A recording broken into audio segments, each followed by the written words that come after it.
같은 판넬 건물인데 어떤 업체는 뭐 시공비가 700만 원이다. 어느 업체는 시공비가 뭐 1000만 원이다.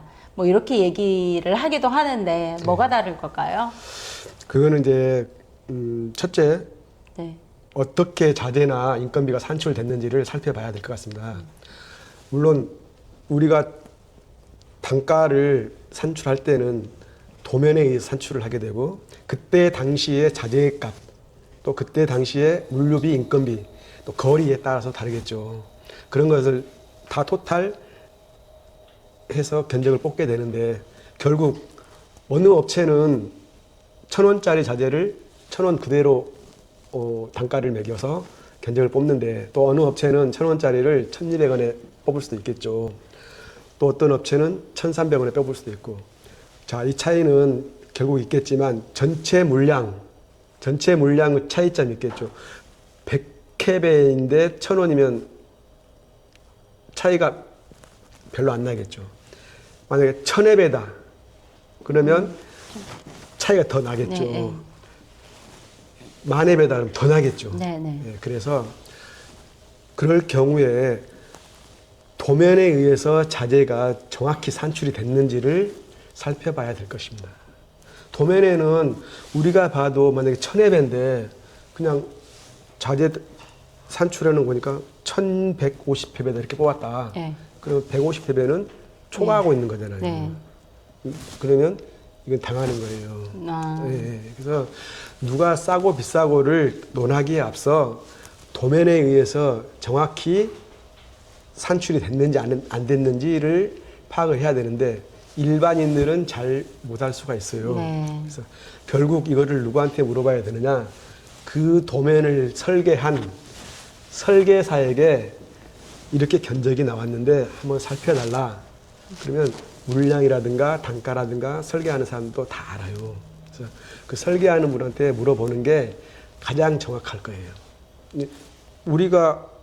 내가 뽑을 때 1000회배다라고 뽑았는데 설계자가 보니까 이거 998회배네.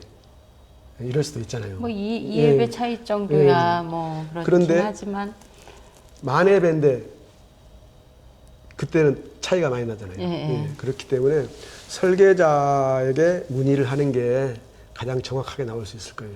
또 결국은 설계자가 견적을 뽑는 경우도 있어요.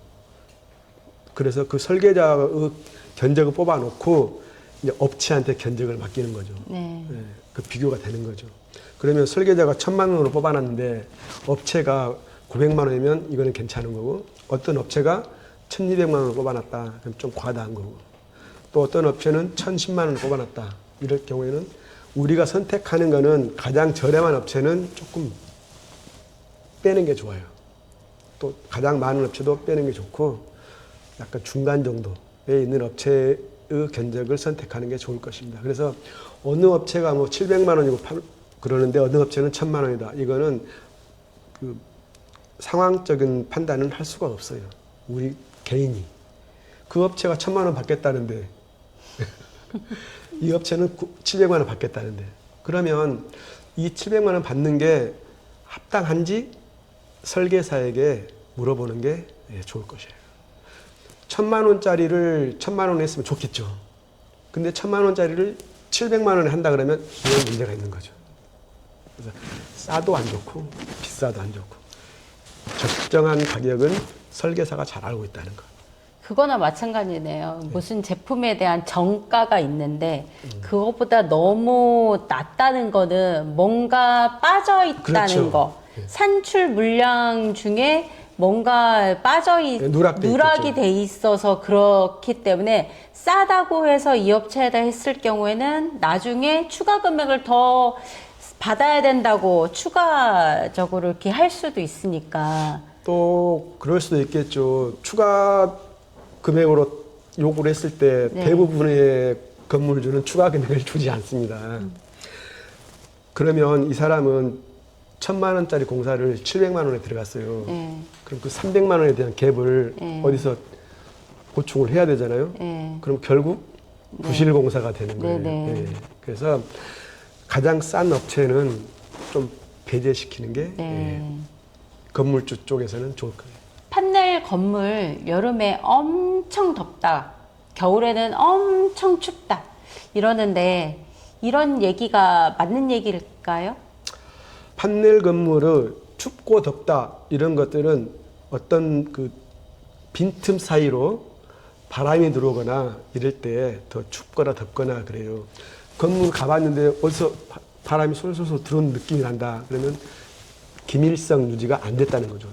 그런 것들은 보면 건물을 벽체를 세웠는데 지붕에 올라갔다. 그러면 이 만나는 부분, 이런 부분이 좀 떠 있을 경우에 바람이 들어와요. 이럴 때는 더 춥거나 덥거나 그러겠죠.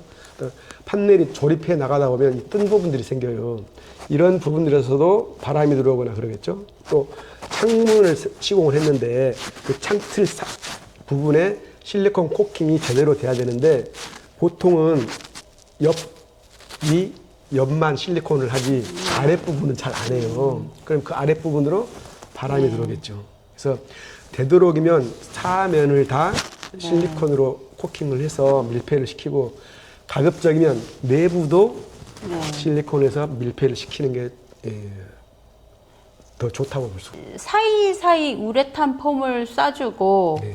창틀 쪽에다가도 그 창자리에도 다 쏴주고 그리고 지붕하고 벽하고 만나는 거기에도 우레탄 폼을 좀 쏴주면서 시공을 해서 기밀성을 높이면은 되겠네요. 그러면 훨씬 더 좋죠. 네. 이제 단점이 판넬 건물의 단점이 만나는 부분이 아무리 잘해도 네. 그 약간의 틈이 생겨요. 네. 그래서 만나는 부분에 폼을 발포를 하고 그 윗걸 얹으면 이 폼이 부풀어서 잘 밀폐가 되겠죠. 맨 꼭대기 만나는 부분, 지붕과 벽이 만나는 부분도 폼을 쏘면 왜냐면 판넬은 이렇게 네모 반듯하게 올라갔고 지붕은 꺾였기 때문에 요 틈이 생기겠죠. 이 부분에도 폼을 발포해 놓으면 훨씬 더 기밀성 유지가 잘 되겠죠. 예, 그래서 두께도 좀 더 두꺼워졌고 그런 기밀성 유지를 잘하면 덥다, 춥다 그런 걸 잘 못 느낄 거예요. 판넬 건물 겨울철에 결로나 냉기 문제가 심하다는 사람들이 많잖아요. 이게 시공 문제일까요? 판넬 선택의 문제일까요? 두 가지 문제라고 봅니다. 시공 문제도 있고 판넬 선택의 문제도 있습니다. 결국 결로나 이런 게 생기는 이유는 공장 건물의 바닥. 바닥이 요즘은 예전에는 그냥 뭐 자갈 깔고 콘크리트 쳐서 그 위에 건물을 세웠다고 보면 요즘은 바닥에도 단열 스티로폼을 깔게 돼 있어요.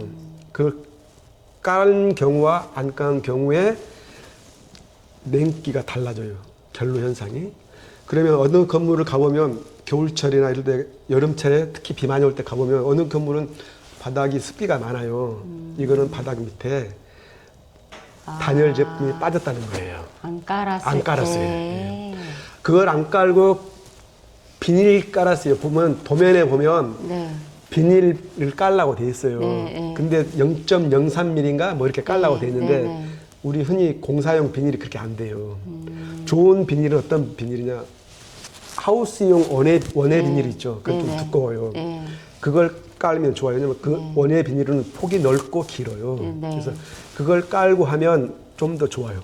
좀 그거 깐다고 해서 비용이 그렇게 많아지지도 않고 그걸 깔고 단열 제품을 깔게 돼 있어요. 보통 110mm 이렇게 깔게 돼 있어요. 그걸 깔면 바닥이 습기가 안 올라와서 물기가 없어요.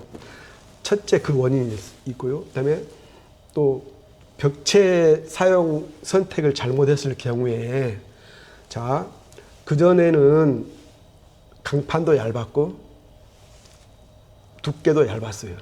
그래서 내기로 바로 느낄 수 있었어요. 이렇게 만져보면 바로 차가운 느낌이 오죠.